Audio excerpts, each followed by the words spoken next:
Bueno, buenas tardes a todos. Creo que vamos a empezar. Esto de las cuestiones del fútbol y demás nos retrasan un poquito a todos, pido disculpas. Antes de nada quería dar, por supuesto, las gracias a todos vosotros por haberos acercado hasta aquí.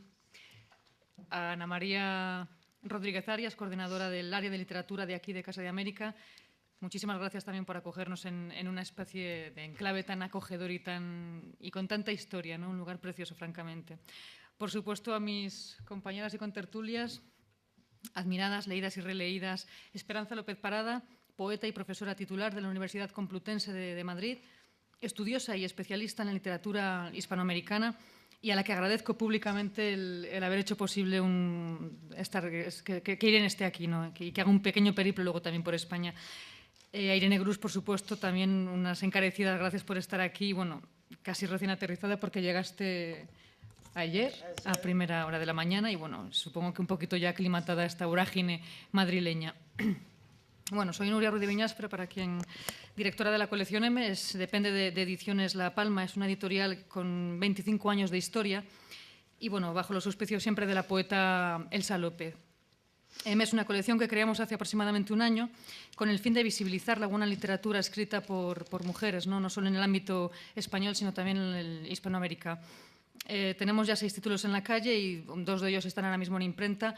Y bueno, en esos años siempre quiero, en ese intervalo de año, quiero garantizar, y por lo menos hasta ahora ha sido posible, pues la inclusión de voces hispanoamericanas, ¿no? María Negroni abría la colección hace un año, en mayo del año pasado, y bueno, tuvimos también la suerte de traerla aquí, de tenerla en España, y presentamos no solo el libro, sino también la colección, ¿no? en el mismo acto.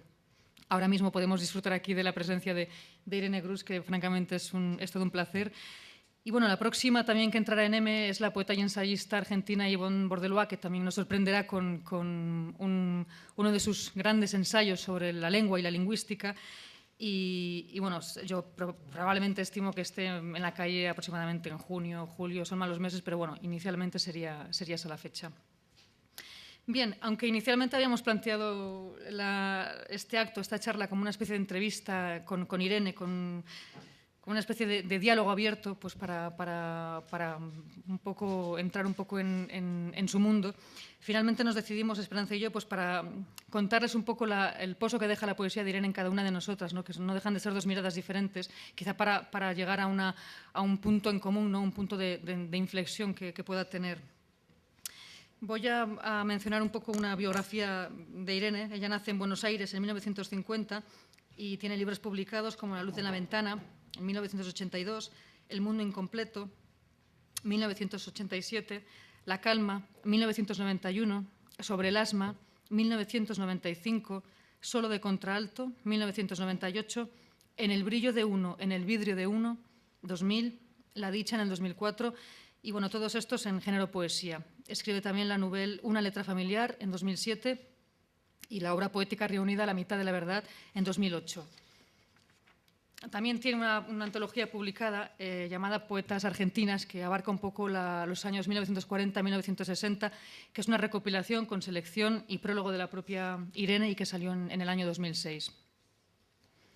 En 1975, Irene recibe el primer premio a la obra inédita otorgado por la Municipalidad de la Ciudad de Buenos Aires. Y en 1986, el primer premio en el concurso auspiciado por la Biblioteca Cornelio Saavedra. Bien, hablar de Irene, la verdad es que es difícil, ¿no? Me lo decía el otro día Esperanza y es cierto, tiene razón, no deja de ser todo un reto. No corras. Quizá porque la poesía de Grus, de Irene, es inabarcable, ¿no? Quizá por eso considerábamos necesario pues, hacer esta especie de esbozos, ¿no? De ese pozo de la poesía de Irene. Una poesía, por cierto, difícil de clasificar, de nombrar, de meterla en alguna nomenclatura incluso, ¿no? Corriente literaria. Yo creo que hay una especie de resistencia invisible que va un poco por debajo y que la hace a ella misma inclasificable, ¿no? A su poesía. Y es que, bueno, si Virginia Woolf antaño disponía de aquella habitación propia en la que poder revelar y desvelar un pensamiento feminista en relación con la literatura y donde ya se preguntaban los primeros párrafos qué necesitaba una mujer para escribir, Irene Grus podría tener esa voz propia dentro de esa habitación en la que también se encuentra. Es la habitación de su mente, una mente independiente y socialmente Grus, o como diría también Margaret Atwood, Soy como una habitación en la que una vez ocurrieron cosas. Esa podría ser y no otra la habitación de Irene, ¿no? Y es una habitación, por cierto, donde conviven la ironía. La ironía, por ejemplo, es un punto muy, muy importante en la poética de Grus. La realidad, la pasión, la tristeza, la tragedia, la alegría, la risa, la crudeza, la metafísica. En definitiva, yo creo que es un poco todo más su contrario, ¿no? La dialéctica con ella misma. Humo, que es el libro que traemos hoy aquí, es una antología de antologías. Y aún así siempre será un poco la mitad de la verdad, ¿no? Ya que toda antología nunca es un todo, sino la mitad de un todo. La mitad de la verdad. Título, por cierto, que da nombre a uno de los libros de Irene. Y es que en Irene llama la atención la estructura ósea de alguno de sus títulos. Por ejemplo, La mitad de la verdad, como he dicho, El mundo incompleto. Es como si en ella todo fuera, pero siempre fuera junto a su contrario todo. O lo que es lo mismo, como si nada existiera en realidad. Como si nada fuera absoluto o no hubiera unidad. Como si se moviera Irene en un mundo en el que todo está desfragmentado, partido a la mitad. La verdad, que está dividida en dos mitades, el mundo, que siempre nos parecerá incompleto. Tanto es así que a veces uno no deja de preguntarse incluso si en Irene existe esa tendencia a la desfragmentación, si le gusta jugar o no con las palabras a la hora de escribir, como si fueran pequeños dados de la suerte, cambiándolas de lugar, haciendo malabarismos, ¿no? Malabarismos verbales, como a veces puede uno encontrarse. Y siguiendo en esta senda de títulos, ya en aquella primera publicación de Humo, que salió en Argentina también hace un par de años, Liliana Díaz se preguntaba en unos apuntes esto mismo, ¿no? ¿Por qué Humo? ¿Por qué ese título y no otro? Se decía, se preguntaba ella misma si era un libro que iba sobre la combustión, si era una metáfora de la asfixia, ya esbozada también sobre el asma, un título de Irene, del peligro, de la soberbia, de lo vano, del enojo, de la desaparición, de la calidez del hogar o de la sensualidad mera del acto de fumar, o quizá fuera, también me da por pensar a mí el título, porque no deja de ser una antología reducida a la propia, que la propia Irene reduce, que condensa, como se condensa el humo hasta alcanzar el aroma, ¿no? De ese mismo modo en que condensa poemas de diferentes libros en este solo libro. Y bueno, sí que quiero hacer aquí un inciso porque creo que es importante reseñar que la obra de Grus tiene una presencia personalísima dentro de la poesía argentina de los años 80 y 90, ¿no? Que tiene un registro intimista despiadado, que ella es bella y a veces cruel. Bueno, aquí me viene aquella máxima que le escribió Emily Coleman a Juna Barnes cuando le decía das belleza al horror, ese es tu mejor talento. Yo creo que en Irene funciona mucho este oxímoron, ¿no? Es una belleza trágica, una belleza despiadada, una especie... ¿Lo de vieja? No. ¿Lo de? No soy una vieja despiadada. No, belleza despiadada. Pues no hay diferencia. O aquella causa-efecto que decía de Coleman a Barnes de dar belleza al horror, ¿no? Y bueno, sí quisiera, antes de dar voz a Esperanza, mencionar someramente un poco esos temas que considero fundamentales en la poética de Irene, ¿no? Creo que uno de ellos es el tratamiento de la cotidianidad. Considero que esto en Irene es clave, ¿no? En su poesía, es casi una pata, un estandarte bastante importante. No deja de ser su realidad más absoluta, ¿no? Ella la tamiza con tal destreza que hace de su obra un diario de acciones, pasiones y pesares en las que percibe la presencia fundamental de esto que os estoy diciendo, ¿no? De lo que es la cotidianidad, lo prosaico de sus días. Vais a poder comprobar cuando lea Irene posteriormente en sus poemas con qué destreza ella poetiza sobre esto que digo, ¿no? Sobre la cotidianidad o sobre actos tan diurnos o cotidianos como lavar la ropa. Y es que cualquier acto, pienso, que lleve implícita la palabra ropa, conlleva una imagen que nos viaja directamente a la vida doméstica, ¿no? A lo cotidiano, a la representación perfecta del espacio doméstico. Tender la ropa, lavar la ropa, planchar la ropa, al fin y al cabo, la ropa que es, ¿no? No deja de ser aquella carcasa en la que metemos el cuerpo y en el cual transitamos y hacemos vida.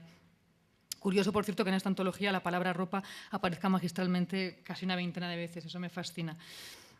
Hay una cita también de Edna Pound, con la que Grus antecede un poema titulado Fue una fiesta, que no está incluido en el libro, pero sí considero importante mencionar, y que dice: es difícil escribir un paraíso cuando todas las indicaciones superficiales hacen pensar que debe escribirse el Apocalipsis, mientras que el rezo diario de Grus, de Irene, su vida más prosaica y a la vez más poética, allá donde Irene pone en la misma balanza la realidad más cruda con la cotidianidad, podría ser este otro verso que sí que está incluido en este libro y que dice: yo estuve lavando ropa mientras mucha gente desapareció, no porque sí, se escondió, sufrió, hubo golpes.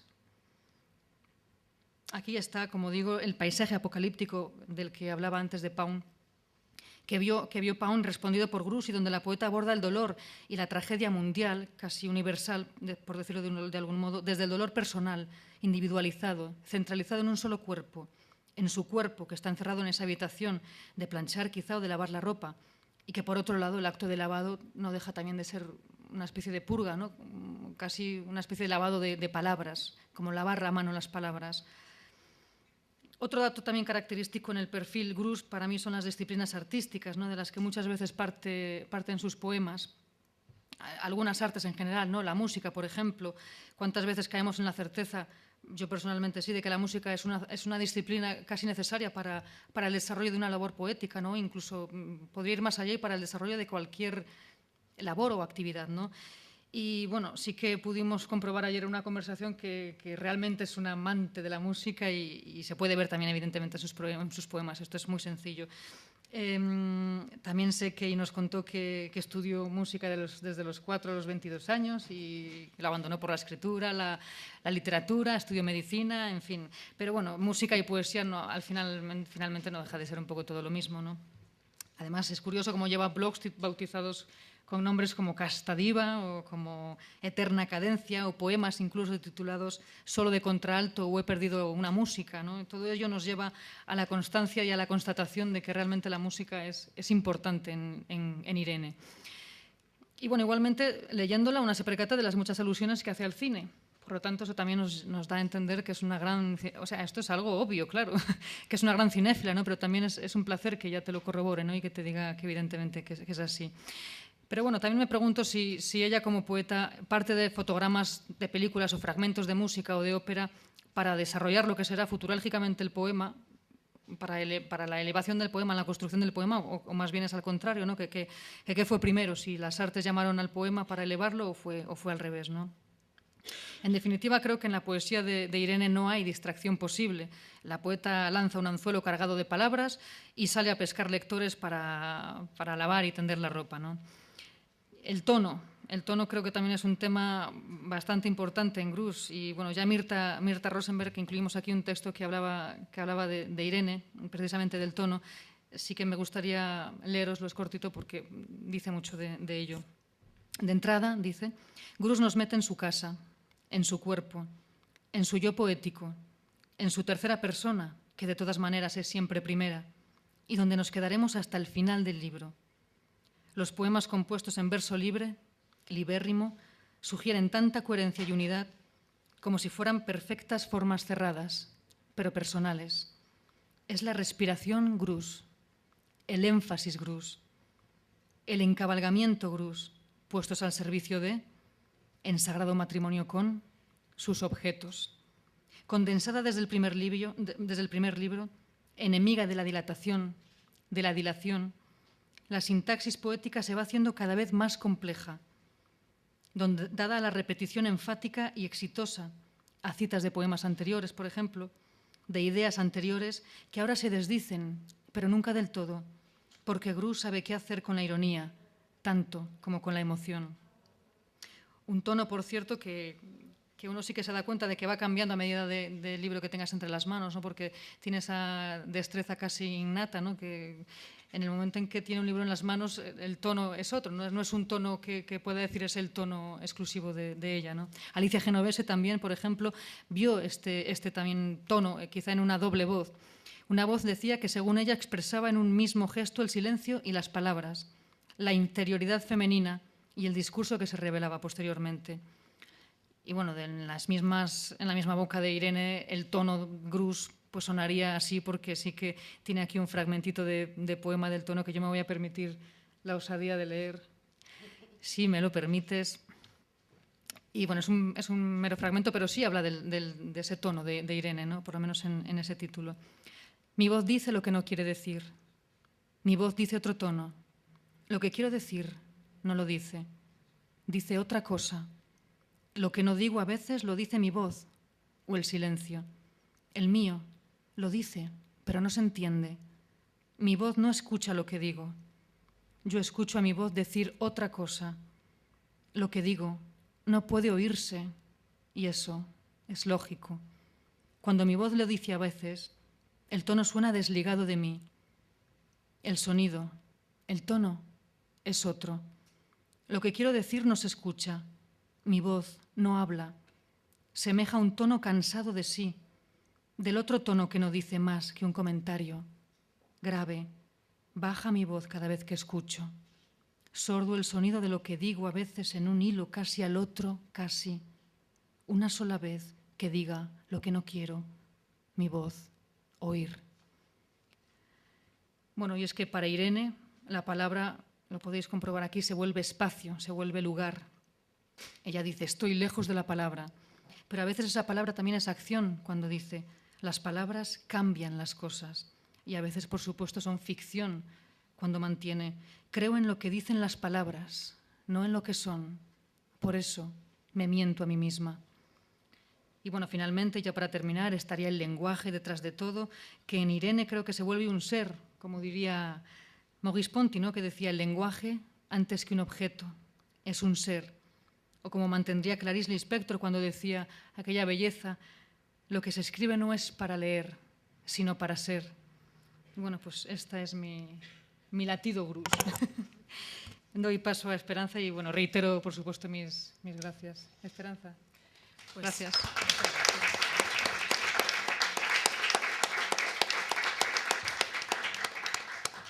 Bueno, yo antes que nada quiero decir que para mí esta es una ocasión especial, es una ocasión memorable, estar sentada al lado de una poeta que yo considero poeta en todo el sentido absoluto y genuino de la palabra y además ayudar a introducirla y a presentarla en España. Creo que es un regalo que me hace en la editorial M y la Casa de América y por tanto se lo agradezco mucho.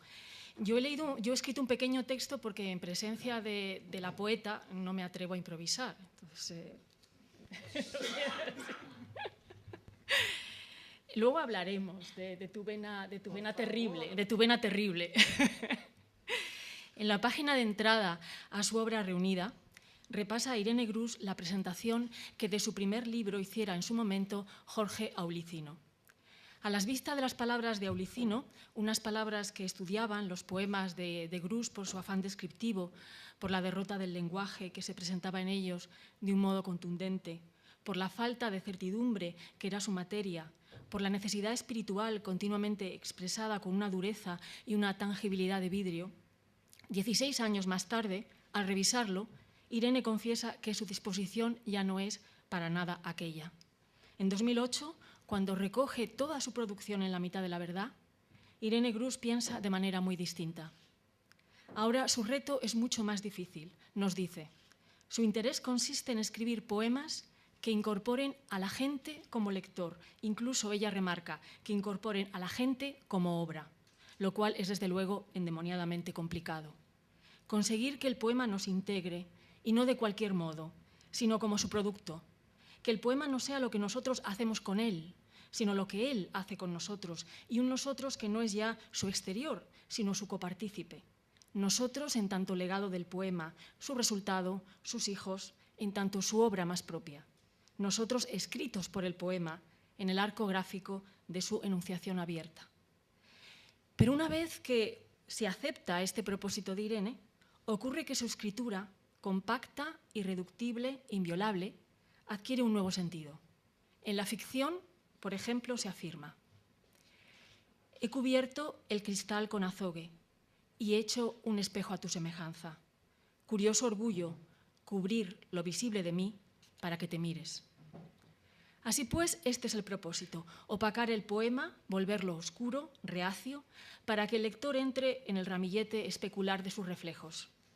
Y entre no como su analista o su exégeta. No cabe aquí comentario ni hermenéutica, sino pura incidencia nuestra en la superficie velada del verso. Nosotros somos aquello con lo que el poema especula. Nuestra imagen nace de su reflejo ahogado. Digamos que el poema de Irene Grus imita la mecánica de toda superficie reflectante, que debe ennegrecerse, como ustedes saben, que debe azogarse, para devolver el brillo de las imágenes que en él se miran. Como un espejo, el poema tiene la capacidad de volver creativo su secreto, según aquella frase de Joseph Beuys que convertía el enigma en la matriz de toda productividad artística. Yo, lector, puedo insertarme solo en la parte velada del texto, ahí donde este reticente abre un misterio, donde se percibe una fisura. El poema nos coloca, como dice Irene Grus, que dijo Juan L. Ortiz, en ese permanente estado de grieta, porque oculta más que declara, porque insinúa más que dice, y por ese camino nos eleva a esta condición privilegiada de ser escritos por el texto, de ser inscritos en el texto. Sin embargo, este cambio radical en la dirección de la recepción poética se pretende obtener mediante un lenguaje sumergido, mediante una voz asordinada, aquella que, hundida y huidiza, caracteriza para Irene la escritura de su país después de 1976. Justamente en el prólogo a su antología de poetas mujeres, nacidas entre 1940 y 1960, franja temporal a la que ella misma pertenece, Grus observa la marca de la dictadura en el lenguaje poético, que no consiste, nos dice, sino en hablar diferente, en callar distinto. Esta observación, como otras de ese prólogo, le es legítimamente aplicable. También el distanciamiento transparente y pautado de lo que se creía que había que escribir, y el cómo y el por qué, y el especial lugar desde donde se hace. Tenía que escribirse desde, nos dice también ahí, el punto descendido, la refracción de un pozo. Desde ahí se dicen las palabras hundidas, las palabras sofocadas, para retomar como se pueda la conmoción de lo que pasa.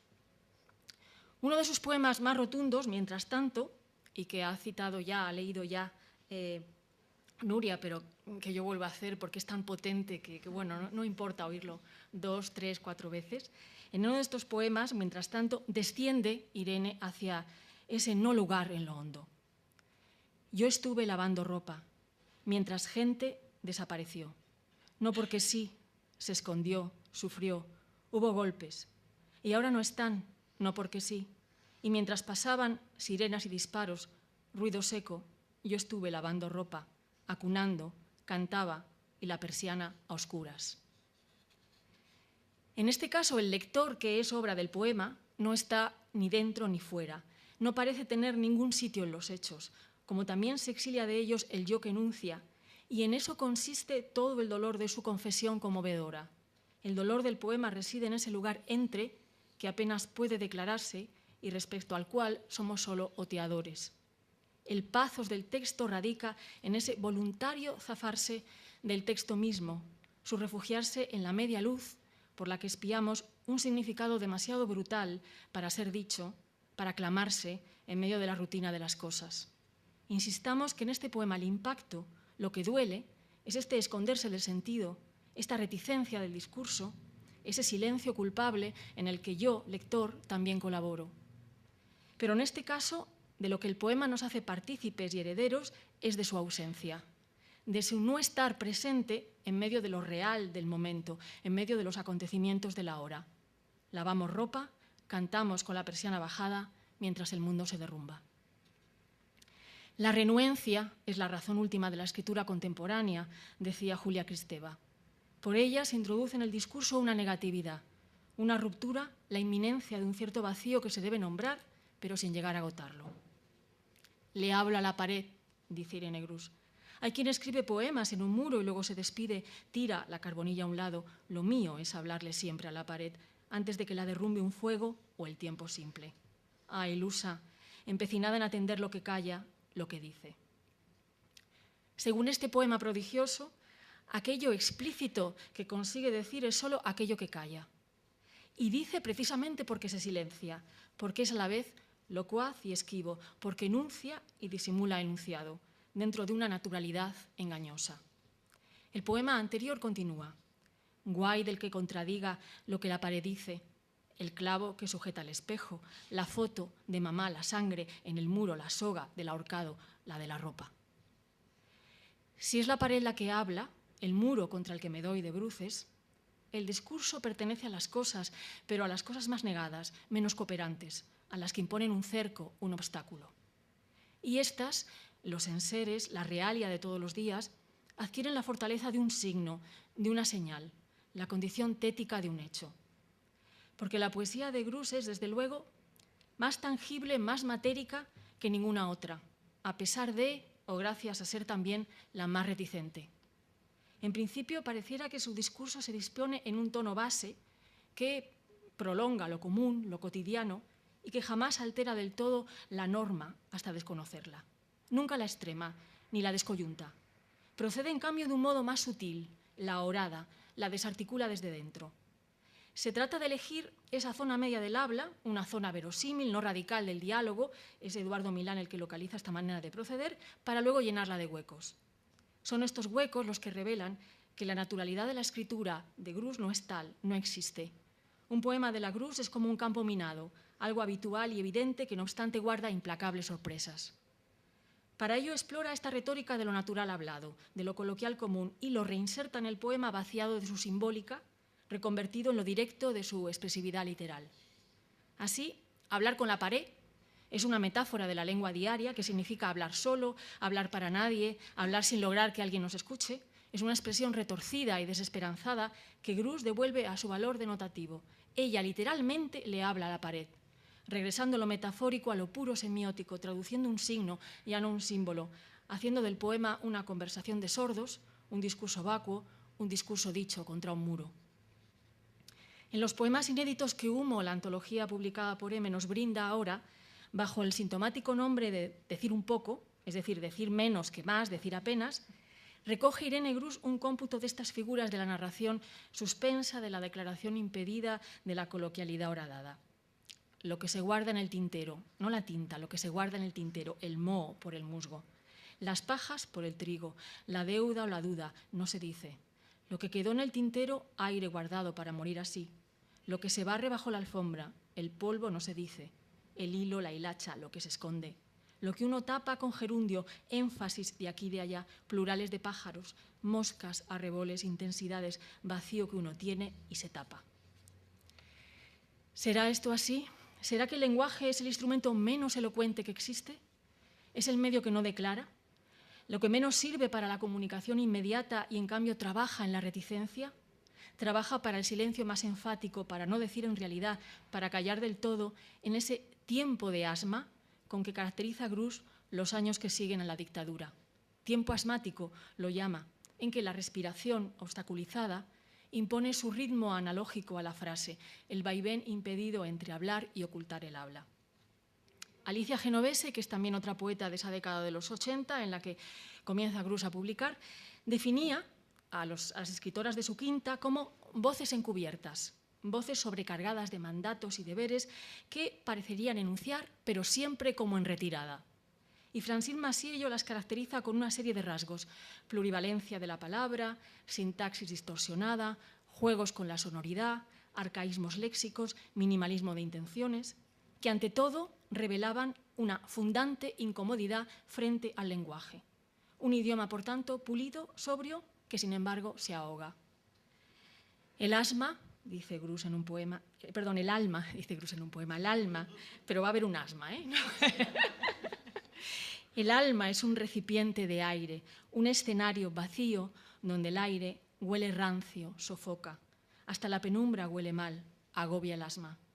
El dolor no deja respirar, pesa un hueco, el aire ocupa el hueco, el alma de quién. La arritmia, el hiato, el corte quebrado de la frase y de la respiración, como la propia historia argentina, el soplo negado tiene su correlato casi físico, casi corpóreo en la articulación, en la semilla orgánica de la voz, en su grano, que diría Barthes, en esa materialidad de la sangre verbo, aspirando a golpes, un éter costoso. Escuchamos malinspirar al poema, afanarse a la realidad reprimida. La arritmia es el ritmo que nos impone un mal interior, un mal raigal, el del aire asma, el de la vida viciada e inconexa. Al mimetizar el poema ese arrastre de la garganta, ese ahogo central del pulmón, el discurso se recorta, se paraliza, se pierde. Nosotros, su obra, sufrimos con él. De nuevo, lo que era metáfora se destruye, mejor se radicaliza, para alcanzar el estatuto de un hecho, de algo muy verdadero, en los poemas absolutos de Irene Grus. Muchas gracias.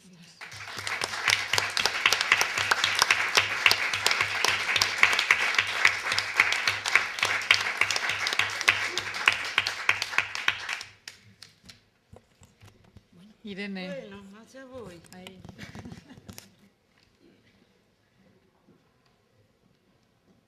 Yo siempre digo que dar las gracias es poco, pero que estar agradecido es lo que cuenta. Y yo me considero una mezquina porque me la paso contando como números. Escribí algo parecido, pero es muy curioso que yo esté aquí por primera vez en mi vida y tan bien recibida por esta gente maravillosa a la que yo no conocí, salvo a través de Facebook, que es lo que más detesto. Y que abrí una cuenta para saber cómo están mis hijos.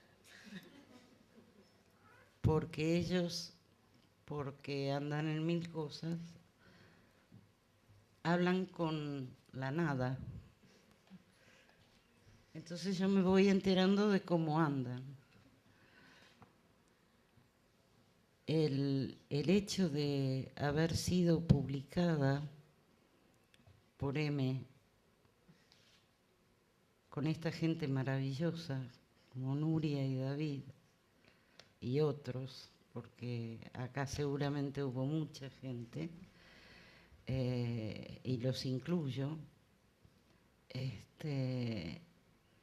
y cuando me dijeron que también Esperanza iba nada menos que a presentarme junto con Nuria, yo venía pensando y como a mí me cuesta mucho escribir ensayo, así como leerlos. Tengo una dificultad con logos muy grande. Entonces cada vez que tengo que escribir algo parecido me molesto, me irrito mucho.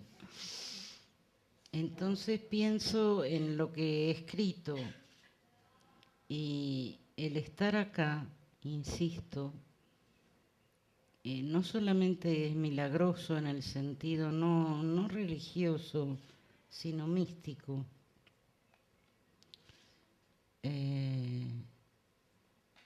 Es tan emocionante que me hace acordar a el final de un poema mío que se llama Tatuaje, que no es el final, fíjate, creo que es el principio, no me acuerdo ahora, la verdad es que no, pero dice, posiblemente yo sea lo que imagino. Esto lo digo porque durante todo el viaje, que son 13 horas y pico, más todos los meses de preparación para esta venida aquí, gracias a la generosidad monetaria, la dificultad de los editores, o sea, esto es algo que costó no solo trabajo, sino dinero y otras movidas indecibles para que estemos aquí, para que yo esté aquí. Entonces yo como una niña me pregunto, porque es mi primera vez aquí, ¿me lo merezco?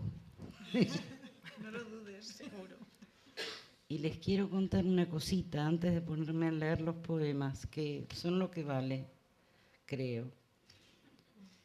Que esta sala se parece muchísimo al Salón Dorado del Teatro Colón de Buenos Aires. Como bien dijo Nuria, yo he cantado y por miedo dejé de cantar, porque cantar es una carrera muy seria para mí, no es moco de pavo, se dice. Entendido. Entonces exigía cosas que yo no solo no me atreví, sino que decidí no hacerlas. Pero hete aquí que mientras yo fui durante casi 23 años preceptora Bedel, titular del Conservatorio Nacional de Música, una compositora que se llama Irma Urteaga compuso una obra coral con 3 poemas míos.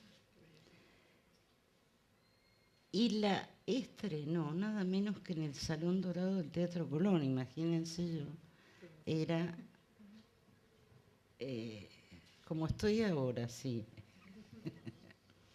Asombrada, consternada, y me dije lo que son las vueltas de la vida. ¿Quién iba a decir que esté delante de Agustina Roca, con quien hemos hablado tanto y por fin estas casualidades no casuales nos unen, ¿no?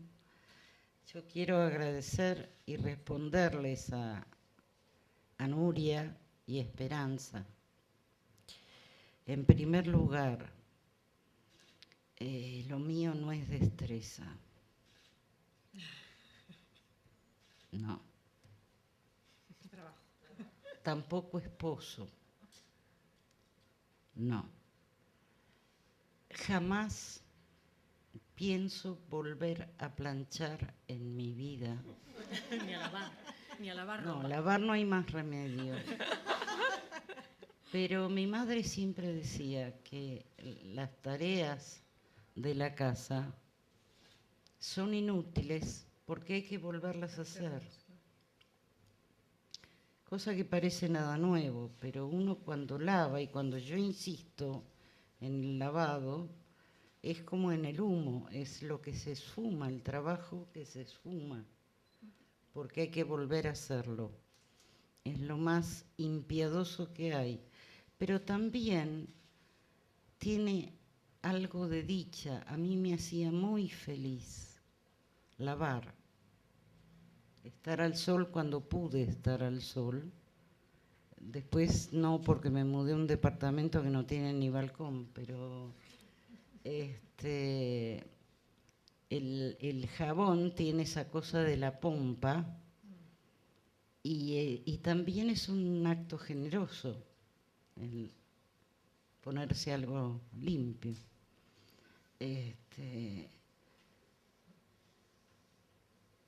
Yo quiero contarle a Esperanza que es curioso, yo detesto la literalidad y muchos de los poemas, la anécdota que los formó, son absolutamente literales. Los quiero contar para desacralizar lo que creen que yo me rompí haciendo la metáfora. La persiana oscuras de ese poema era cuando recién me casé y nos fuimos a vivir a una sola pieza, ¿se dice pieza? Sí, bueno, se entiende. O habitación, con un paticito de 2 por 1 metro, y daba a la calle, y la persiana estaba rota, literalmente, y no podíamos levantarla. Y dio la casualidad también de que yo no sabía si mi marido volvía vivo o muerto en esos años. Y también dio la casualidad que ahí mismo crié los primeros años a mi primer hijo. Entonces, el hecho de cantarle no era solamente para contrastar lo que pasaba afuera. Una es madre y es feliz y también canta, aún así, sea en dictadura o donde sea, uno tiene que pelear por la dicha a como venga, ¿no? Entonces, no inclinemos la balanza solo para el pozo, porque si bien yo la he pasado muy mal en la vida, no por cuestiones políticas, que las he pasado, pero yo creo que si volcamos todo para el lado del padecimiento, hacemos mal, porque es hora de que sobre todo las mujeres aprendamos a escribir, como apenas traté sobre la dicha. Y hoy le estaba diciendo a una poeta de por acá que es lo más difícil del mundo. Es como escribir una fuga o un preludio, ¿no?, de Bach o de Mozart. Es lo más difícil que hay. O una copla pueblerina. Es muy difícil decir estoy contenta, decir tengo ganas, ¿no? Y eso es lo que me está empujando ahora en cuanto a mi trabajo al escribir, porque yo estoy tratando de, por supuesto que no me sale, pero estoy tratando de sacar todo lo que sea literario, ¿sí? Y por supuesto pareciera descarnado, pero es como una especie de denuncia. Yo sé, en Buenos Aires se dice vulgarmente, fulano me está haciendo el verso, si me quiere cortejar, o allá se dice levantar, no sé. Acá también. O una fulana. Totalmente. Cuando te hacen el verso, cuando seducen, pero no conmueven. Y una se aviva de eso, ¿no? Y sobre todo en la escritura, yo puedo pescar quién me está haciendo el verso y quién me está diciendo la verdad. Digo puedo, hasta por ahí nomás, ¿no? Pero yo ya no compro más ese verso. ¿Me explico? ¿Sirve? Perfectamente. Y lo que ustedes dos han dicho, estoy realmente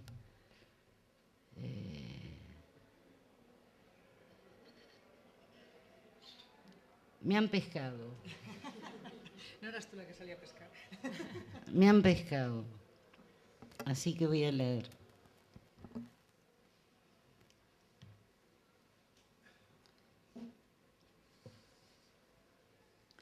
Lo del tono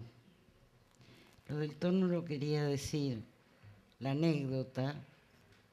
Yo lo escribí porque me cuestioné, y mis hijos me cuestionan toda la vida, el mal tono que pongo cuando por ahí les quiero decir, abríguense, tengan cuidado. Lo digo con una voz fea, como si los retara, cosa que es muy común, ¿no? Vas a tener frío. Y eso me conduce a una relación con mis hijos de porquería. Entonces yo traté de analizar en este poema, analizarme, qué me pasa, por qué digo otra cosa cuando lo que quiero decir es, ¿por qué no te cuidas? ¿Por qué no llevas el abrigo? ¿No? Y me sale tajante, cortante. Entonces mis hijos me dicen ese tonito que pone, ¿no? Bueno, eso que es absolutamente literal.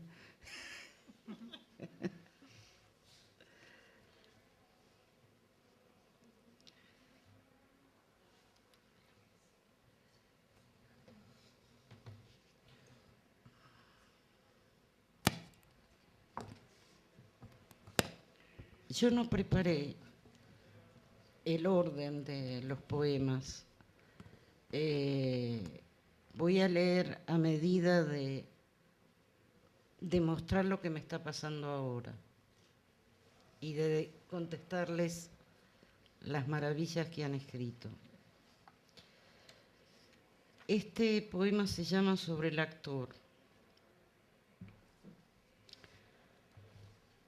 Después les digo, yo siempre robo mucho, escenas, autores, músicas, y después al final pongo las notas aclaratorias. No las digo antes porque no. El efecto es impagable. El actor que hace de padre que mira a su hija recién muerta, abre la boca y con los ojos desencajados como la boca, pega un grito mudo, un silencio brutal. La cámara filma en primerísimo plano la voz que no sale, hasta que el actor, y siempre con su boca abierta y desencajada como sus ojos, saca de no sé qué garganta quién dirige el gutural, el gemido insoportable, como si sufriera demasiado. Es Al Pacino en El Padrino 3. Y después escribió otras 2 versiones, porque la verdad, el que bajó el sonido fue el editor, el sonidista. O sea, no es que actuaba tan bien Al Pacino, sino que creyó que era mucho más efectivo, no efectista, ¿no? El bajarle el grito a Pacino.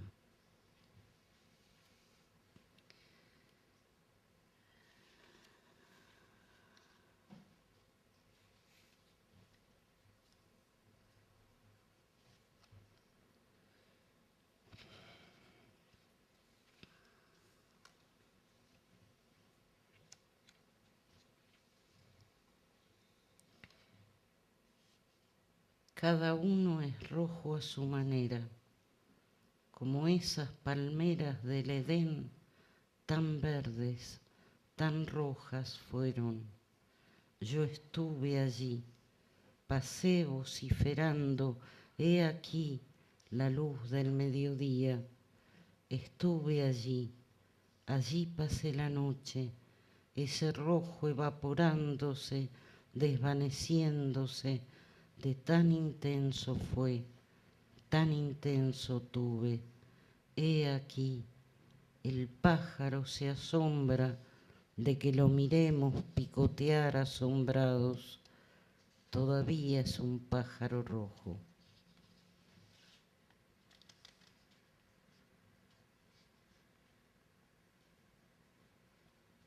Y si no es una piedra preciosa, sino simple arenilla guardada a un costado del tintero. Y si no es arenilla, ni zafiro eso que sale de mí con pinzas, como quien quita una piedra, airecito, puro airecito guardado para no respirar, sangre y arena en mi centro exacto, late, molesta, astilla de qué, más tangible que lo que no se olvida o se tiene. Y si es dicha lo que he guardado, el aire que no pudo salir, duele en el sitio del esternón. Si es dicha pura, encerrada, oh pedazo de mí, oh mitad apartada de mí, si es eso lo que se quita, por fin, para que ría, qué alivio tendrá la dicha fuera, qué fácil oler los tilos, descostillarse, dejar secar la tinta.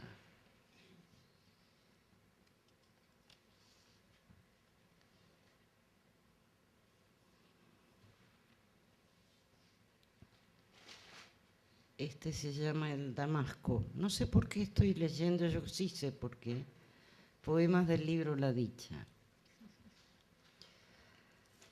Yo que he muerto por propia voluntad, que reviví por voluntad de otros, ahora me veo muriendo de muerte natural en unos años, la cabeza encendida, iluminada de ansia pura, asombro, fuego insensato parecido a locura senil, a infancia, que he vivido más o menos de lo que cuenta la ley o el sino, que he muerto por la esquiva humedad.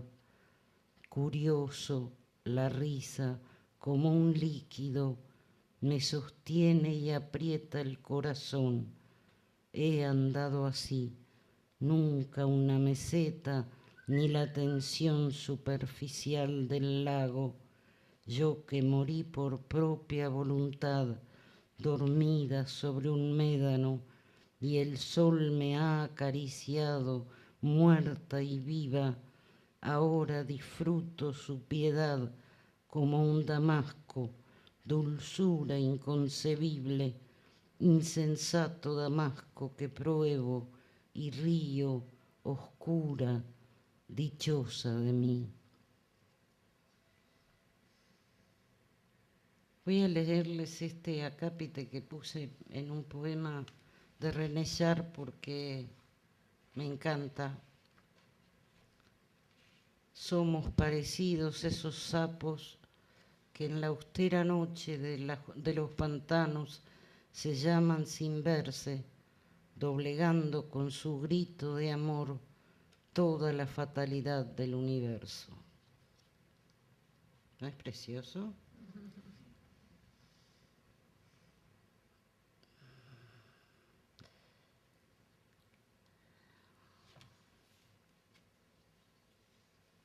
Este es un poema que se llama Música amable al fin y me lo han editado en una editorial que se llama Mágicas Naranjas. Precioso para chicos. Son poemas que no son para los chicos.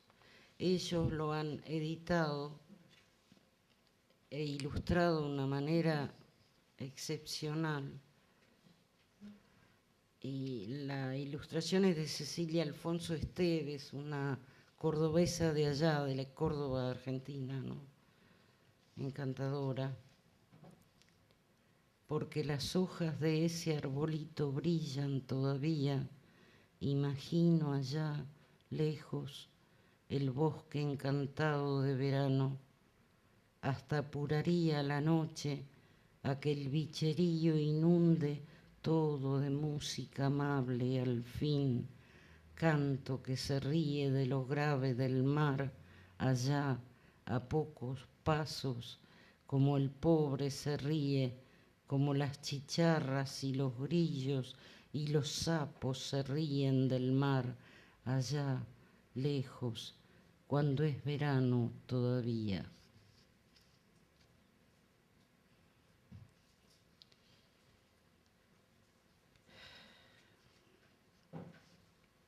Este está basado en un acre de hierba de Yeats, que es un poema enorme. ¿Se dice enorme? Sí, es enorme, es literal. Mi madre levanta las mortajas de sus muertos, muerde o chupa, parte a otra cosa. La verdad, ¿de qué verdad me hablan? Dice, mientras intenta nadar, atada como está, hacia una isla. La vida por la humanidad, grita espantada. Ahora recuerda eso, ella daba la vida, lo recuerda entre bocado y bocado de un pan embebido en leche tibia, delirio en el ocaso y cena. Es curioso porque yo me crié viendo Morir en Madrid, la película, el documental. Así que así me han malcriado. Es cultural el sufrimiento.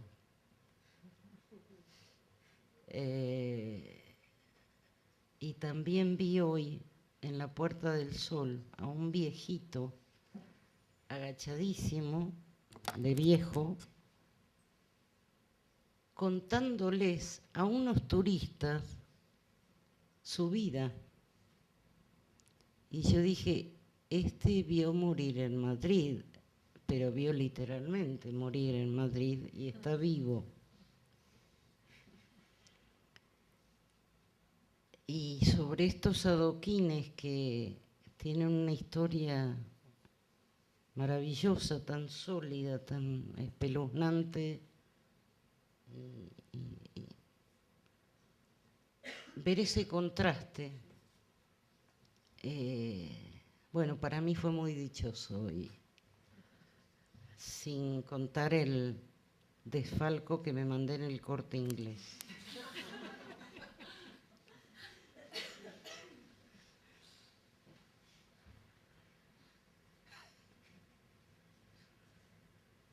Jamás gasté tanto, se lo juro. Bueno, voy a leer un poema que yo quiero mucho. Por eso lo leo, no porque sea bueno.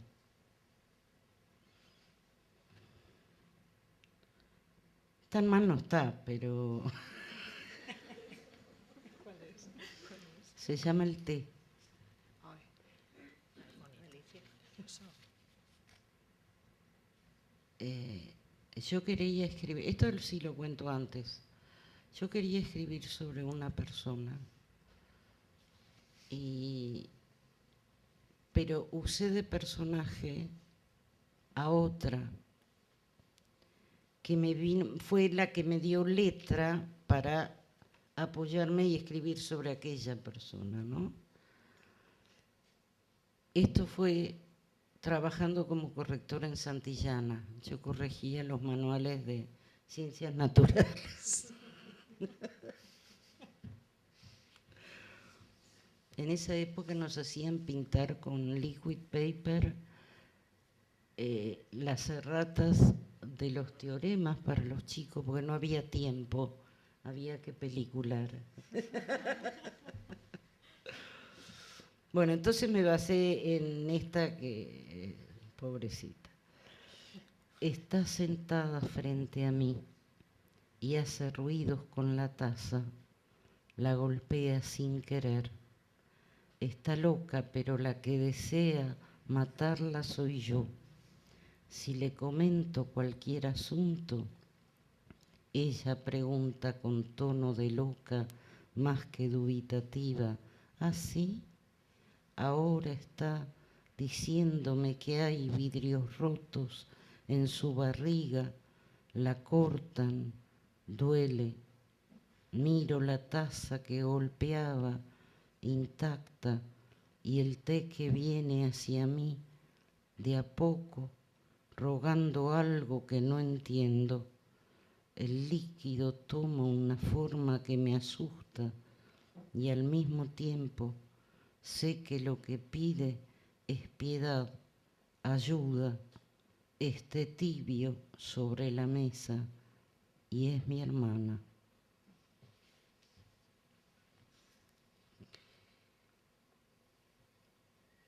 ¿Tengo tiempo para leer? Sí, no sé cómo vamos, creo que sí. ¿Sí? Bueno, voy a leer este que está dedicado a mis hijos.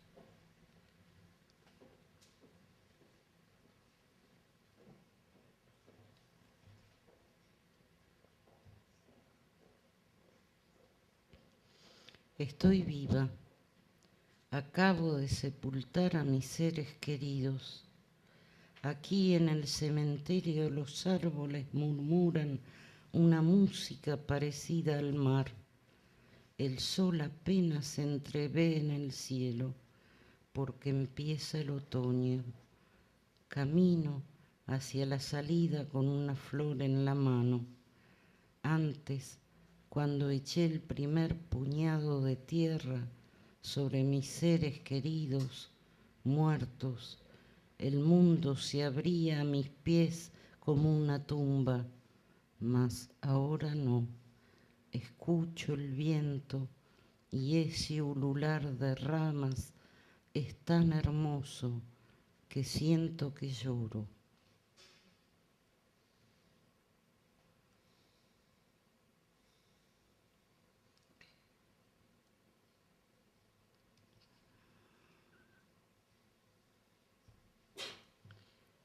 Y voy a leer para terminar. Ah, mira, estaba el poema. Posiblemente yo sea lo que imagino. No me acordaba. Bueno, voy a leer otro tatuaje para contestarles ellas dos. Tiene un acápite de Sarduy, Severo Sarduy, que dice: no uses pincel de cerda ni pelo de conejo, procura lo más suave, bigote de ratón o cabello de niño. Enemistada con la vida que ofrecía tanto, vaciada, dispuesta a reír, a dar algo, hube de hacer las cosas trastocando, girando un escalpelo